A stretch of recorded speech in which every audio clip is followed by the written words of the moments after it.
વાલા હરિભક્તો, રામનવમીના મંગલ દિવસે જય સ્વામિનારાયણ. ધર્માવતાર ભગવાન રામચંદ્રજી મધ્યાને પ્રગટ થયા.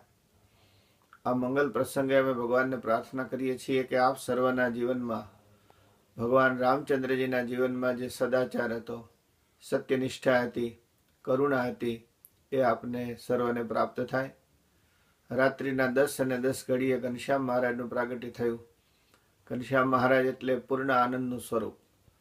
એ સહજાનંદ સ્વામીનો સહજ આનંદ આપ સર્વને અંતરમાં પ્રગટે. અને જે રીતે કૌશલ્યા માતાને ત્યાં ભગવાન રામ પ્રગટે છે અને જે રીતે મા ભક્તિને ત્યાં ઘનશ્યામ પ્રગટે છે, એ જ રીતે આપણા સર્વના અંતરમાં પ્રભુનું સાચું પ્રાગટ્ય થાય એવી અમે ભગવાનને પ્રાર્થના કરીએ છીએ.